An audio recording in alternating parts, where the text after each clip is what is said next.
יומיים אחרי הפיגוע עדיין מאושפזים בבתי החולים 46 פצועים, מתוכם 12 במצב קשה. כתבתנו גל גבאי מביאה את סיפורם של שניים מן הפצועים, האחים איתמר וצביקה שימונוביץ', שמתאוששים מן הפגיעות.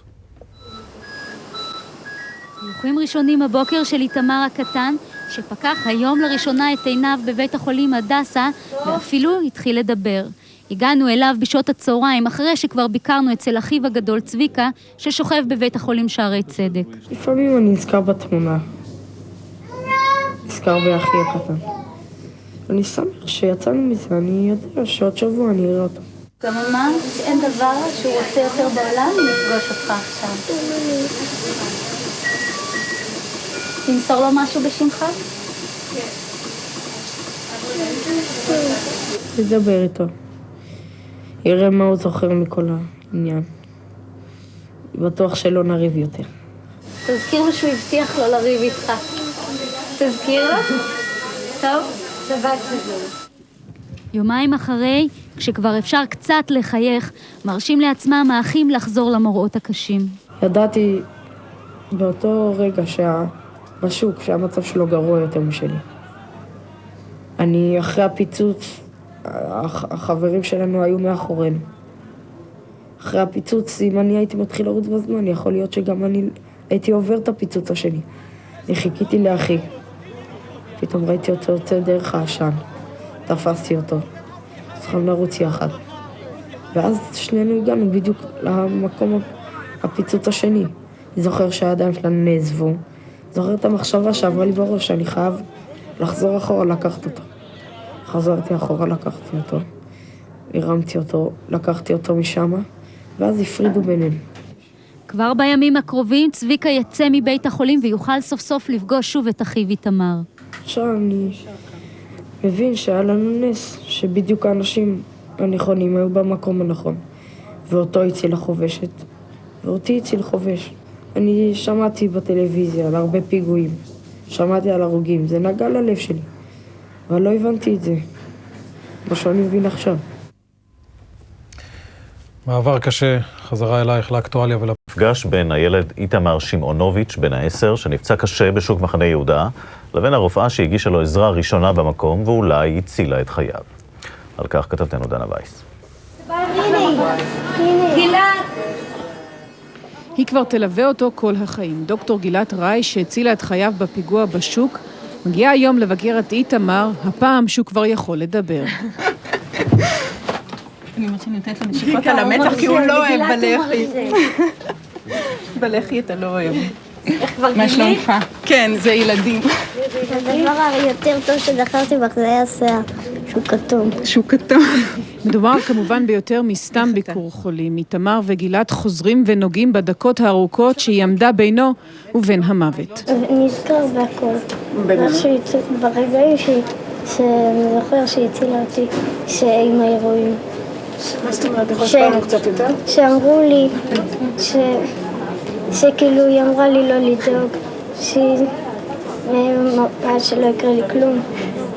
התפעה אותי שלא יקרה לי. היית כל כך גיבור וכל כך עזרת לטפל בך והרשית לנו לטפל בך.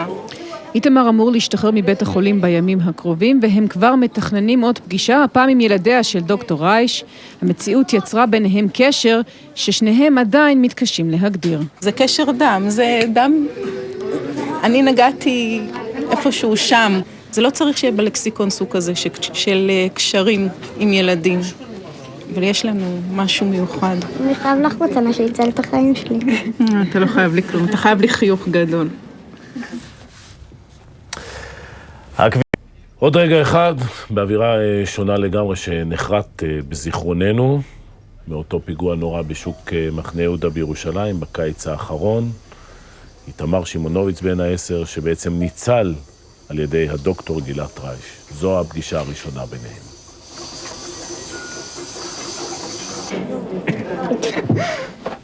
אני אומרת שאני נותנת לו נשיכות על המצח, כי הוא לא אוהב בלחי. בלחי אתה לא אוהב. מה שלומך? כן, זה ילדים. הדבר היותר טוב שזכרתי בך זה היה שיער, שהוא כתום. שהוא כתום. היא אמרה לי לא לדאוג, ואז שלא יקרה לי כלום. לתפור אותי שלא יקרה לי. היית כל כך גיבור וכל כך עזרת לטפל בך והרשית לנו לטפל בך. אני חייב לך מתנה שיצא את החיים שלי. אתה לא חייב לי כלום, אתה חייב לי חיוך גדול. שלום לכם. שלום. וואו, את נרגשת כאילו זו פעם ראשונה שאת רואה את זה. אני תמיד נרגשת, גם כשאני רואה וגם כשאני רואה את איתמר. איתמר, מה שלומך? בסדר. מה זה בסדר? אני בסדר, אין לי שום... לא רואים עליי שהייתי בפיגוע, אני בסדר מבחינה גופנית. יש איזשהו סימן, זכר? רק צלקת וזהו. בריא לחלוטין. כן, והראיה, לקחנו אותך היום מחוג כדורסל. כן. נסי שאת שומעת את הדברים האלה, לנסות לשתף אותי, הרי זה לא בן אדם זר מבחינתך, נכון? סוג הקשר, הקרבה שנוצרה.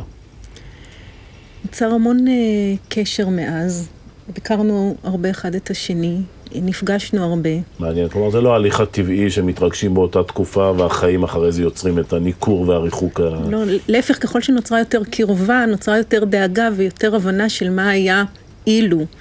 ובחנוכה הדלקנו ביחד נרות, ואמרנו שעשה ניסים לאבותינו בימים ההם בזמן הזה, ממש התכוונו לזה. איתמר, אתה יכול לדבר על היחס שלך לגילת? אני מרגיש שאני חייב לה את החיים שלי.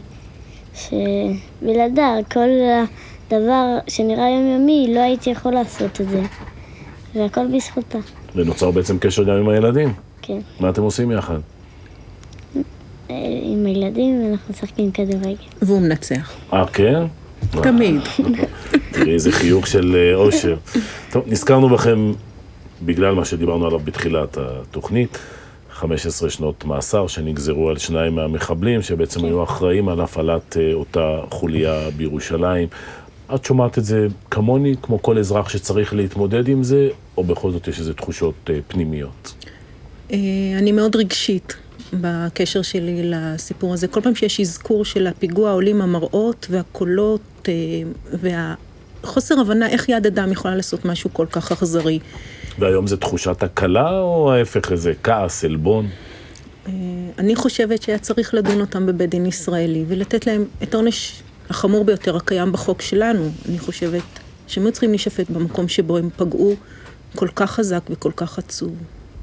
אתה איתמר? אני חושב שהגיע להם עונש יותר קשה. תגיד, חצי שנה אחרי איתמר, בגלל האירוע הנורא הזה שעברת, אתה שונה? אתה ילד אחר? לא. כלום. ואת? אני שונה. פרופורציות אחרות על החיים, והרבה קשר. נורא תודה לשניכם שבאתם לאולפן שלנו. בבקשה. ובאמת, רק באירועים משמחים. תודה רבה. תודה, תודה. טוב, מעבר חד לילדים שעוסקים